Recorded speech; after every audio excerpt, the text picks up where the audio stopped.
most important things that Muslims are supposed to have. And in Surah Al-Nahl, ayah number 80, Allah subhanahu wa ta'ala says, وَاللَّهُ جَعَلَ لَكُمْ مِنْ بُيُوتِكُمْ سَكَنًا. Allah subhanahu wa ta'ala has made your homes an abode. Abode means He has made your homes a comfortable place for you, whereby it will be a reminder of the blessings of Allah subhanahu wa ta'ala on us as Muslims. So the ways of Islam are supposed to start in our own homes. How are we living in our homes? Do we find pleasure? Do we find comfort? Do we find the ways of Allah subhanahu wa ta'ala in our homes? How is an ideal Islamic home supposed to look? How is it supposed to look? What is supposed to be there?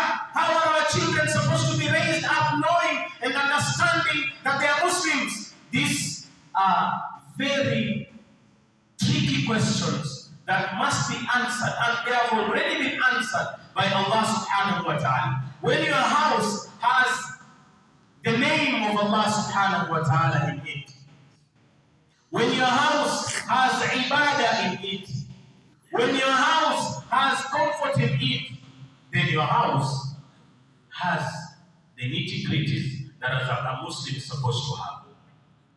A Muslim house, an ideal Muslim house, is supposed to be a religious house. A house that when you get into it, you feel that I am in a Muslim home. A Muslim home is ideal in that the first feeling you get when you enter in that house is the Islamic ambience. For example, if you come from that door now and enter here, you will realize that this is a mosque. This is a mosque, not a church or a temple or any other thing, because of the athar that is inside this building to make it a mosque. Any other building can be a mosque, but this one is ideal because if you just enter, you will feel you are in a mosque. The same way our houses are supposed to be. A house, a Muslim house, is supposed to be a righteous house. It's supposed to be a house that Allah subhanahu wa ta'ala is alive in that house. Is Allah alive in our houses?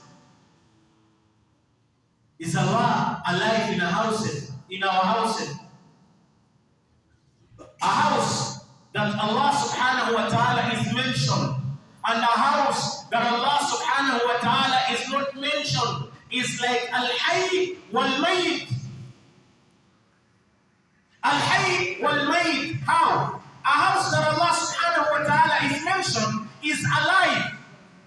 It is alive to the fact that this is an Islamic home. Allah subhanahu wa ta'ala is invited in this home. And a house that Allah subhanahu wa ta'ala is not mentioned is dead. There is no life in that house.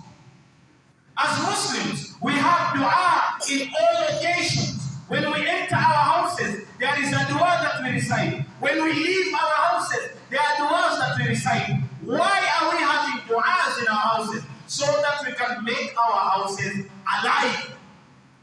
Bismillahi tawakkaltu ala Allah, wa la hawla wa la quwwata illa billah. When we leave our houses, Bismillahi walajna, wa Bismillahi kharajna, wa ala Allahi rabbina tawakkalna. When we enter our houses, we give salam when we enter our houses. Those are the things that will make our houses to be ideal Islamic homes.